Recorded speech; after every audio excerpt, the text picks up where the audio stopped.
بسم اللہ الرحمن الرحیم۔ السلام علیکم۔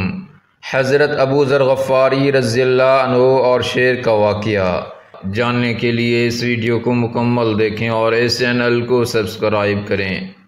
ایک دفعہ صحابی رسول حضرت ابو ذر غفاری رضی اللہ تعالیٰ عنہ خدمت رسول اکرم صلی اللہ علیہ وسلم میں حاضر ہوئے۔ سلام کے بعد عرض کی، اے اللہ کے رسول صلی اللہ علیہ وسلم، میں جنگل میں اپنی بھیڑیاں چرا رہا تھا۔ جب نماز کا وقت ہوا تو میں نماز پڑھنے لگا۔ اس وقت ایک بھیڑیا آیا اور اس نے ایک بھیڑ کو اٹھا لیا۔ اچانک ایک شیر نے اس بھیڑے پر حملہ کیا اور بھیڑ کو چھڑا کر میری بھیڑیوں کی رکھوالی کرنے لگا۔ جب میں نماز سے فارغ ہوا تو شیر نے مجھ سے کہا، اے ابو ذر، ابھی جاؤ اور رسول خدا صلی اللہ علیہ وسلم کی زیارت کراؤ، آپ کی بھیڑیوں کی میں حفاظت کر رہا ہوں۔ رسول خدا صلی اللہ علیہ وسلم نے مسکرا کر فرمایا، اے ابو ذر، یہ سب تمہارے ایمان کی بدولت ہے۔ اس کے بعد روایت بتاتی ہے کہ 20 منافقین نے کہا، ابو ذر ہمیں اپنی بڑائی بیان کرتا ہے، چلو آج جنگل میں جا کر ابو ذر کی بھیڑیاں چراتے ہیں۔ جب یہ منافقین جنگل میں پہنچے تو کیا دیکھا کہ ابو ذر کی بھیڑیوں کو ایک شیر چرا رہا ہے۔ جو بھی بھیڑ ریوڑ سے الگ ہو جاتا ہے، اسے شیر ہکار کر ریوڑ میں لے آتا ہے۔ منافقین کو دیکھ کر شیر بقدرت خدا ان سے مخاطب ہوا، اے گروہ منافقین، یہ تو ابو ذر کے ایمان اور معرفت کی بلندی ہے کہ میں اس کے کو چرا رہا ہوں۔ یاد رکھو، اگر ابو ذر ہمیں حکم دے کہ ان منافقوں کو پکڑ لو تو خدا کی قسم ایک لمحہ میں سب کو اس طرح نگل جاؤں گا جس طرح دور موسیٰ علیہ السلام میں قالین کے شیر نے جادوگروں کے اعضائیں کو نگل لیا گیا تھا۔ بنی اسرائیل کے نیک میاں بیوی کا واقعہ۔ اسرائیل میں ایک شخص نیک تھا۔ ایک روز اس نے خواب میں دیکھا کہ اس کے پاس کوئی شخص آیا۔ اس نے کہا، تیری عمر میں آدھی زندگی آرام و سکون اور خوشی میں گزرے گی، جبکہ آدھی دوسری زندگی پریشانیوں اور تنگ دستی میں گزرے گی۔ اب تیری مرضی ہے، جس کو چاہے پہلے انتخاب کر لے۔ اس شخص نے کہا، میرے ساتھ میری شریک حیات ہے، بہتر ہے پہلے میں اس سے مشورہ کر لوں۔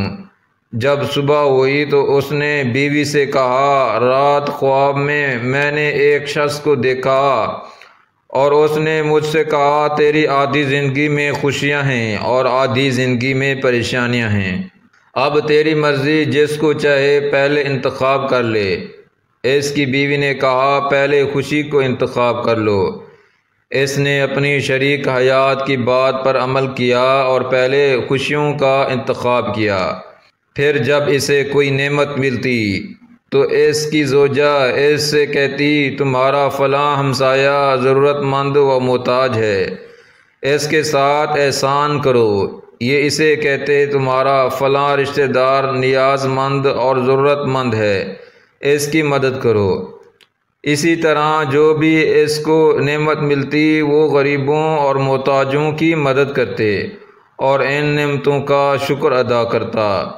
یوں اس کی آدھی زندگی خوشیوں اور فراوانی میں گزری۔ جبکہ دوسری آدھی زندگی شروع ہوئی تو اس کی بیوی نے کہا، خدا نے ہمیں نعمت سے نوازا اور ہم نے اس کا شکر ادا کیا، اور خدا یقیناً اپنے وعدے پر وفا کرنے والا ہے۔ حضرت آدم علیہ السلام اور ہرنوں کا واقعہ۔ بیان کیا جاتا ہے کہ جب حضرت آدم علیہ السلام زمین پر تشریف لائے تو زمین پر رہنے والے مختلف حیوانات ان کی زیارت اور سلام کے لیے حاضر ہوئے۔ آپ علیہ السلام نے آنے والے جانوروں کو ان کی حیثیت اور منزلت کے مطابق دعا فرمائی۔ ہرنوں کا ایک غول جب آدم علیہ السلام کو سلام کے لیے ان کے پاس آیا تو حضرت آدم علیہ السلام نے ان کی پشت پر شفقت سے ہاتھ پھیرا اور ان کے حق میں دعا فرمائی، جس کے نتیجے میں حق تعالیٰ نے انہیں نافع مشک عطا فرمایا۔ جب یہ ہرن نافع مشک لے کر اپنے قوم میں گئے تو دوسرے ہرنوں نے کہا آج ہمیں تم سے عجیب سی خوشبو محسوس ہو رہی ہے جو آج سے قبل خوشبو تم میں سے نہیں پائی جاتی تھی۔ یہ خوشبو کہاں سے لائے ہو؟ ہرنوں نے کہا ہم خدا کے بندے حضرت آدم علیہ السلام کی زیارت کے لیے گئے تھے، انہوں نے پشت پر 10 شفقت پھیرا اور ہمارے حق میں دعا فرمائی، جس کی بدولت اللہ تبارک و تعالی نے ہمیں نافع مشک کا حامل بنا دیا۔ جب دوسری ہرنوں نے یہ سنا تو انہوں نے کہا ہم بھی آدم علیہ السلام کے پاس نافع مشک حاصل کرنے کو جاتے ہیں۔ یہ کہہ کر وہ حضرت آدم علیہ السلام کے پاس آئے اور ان کو سلام کیا۔ حضرت آدم علیہ السلام نے ان کی پشت پر شفقت کا ہاتھ پھیرا اور ان کے لیے دعا فرمائی، مگر ان میں وہ خوشبو پیدا نہ ہوئی۔ انہوں نے واپس آ کر ہرنوں کی پہلی ٹولی سے کہا ہم نے بھی آدم علیہ السلام کی زیارت کی، انہوں نے ہماری پشت پر 10 شفقت پھیرا اور دعا بھی کی، مگر ہمارے اندر وہ خوشبو پیدا نہیں ہوئی جو تمہارے اندر ہے۔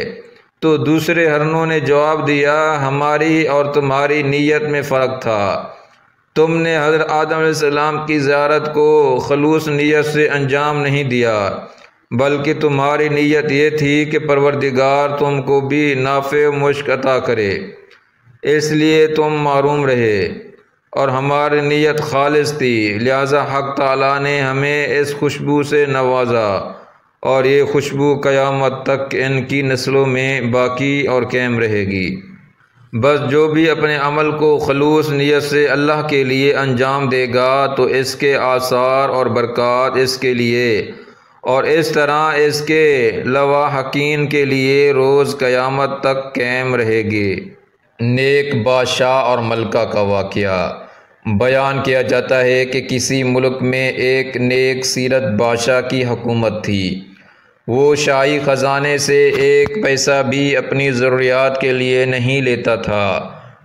وہ کہا کرتا تھا کہ شاہی خزانہ عوام کا ہے اور عوام پر ہی خرچ کیا جانا چاہیے۔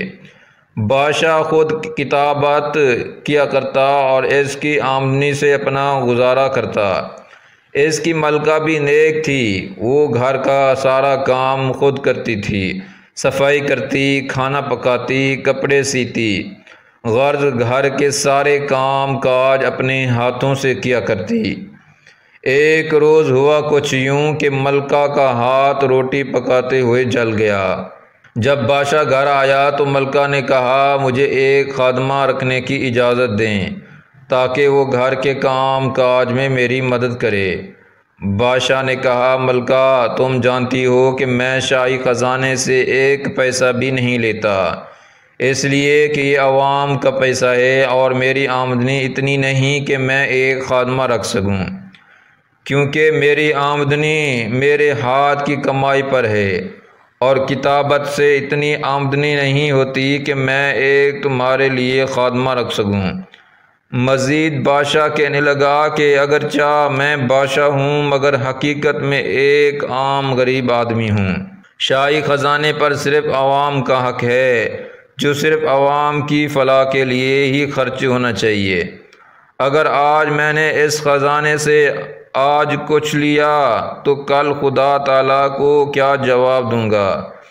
ملکہ تم حلال کی کمائی پر صبر و شکر کرو، بروز قیامت خدا تمہیں اس کا بہت اجر دے گا۔ بادشاہ کی ملکہ بھی چونکہ سمجھدار اور نیک خاتون تھی، اس لیے پھر سلطان سے اس سلسلے میں کچھ نہ کہا اور گھر کے کام کاج خود کرتی تھی۔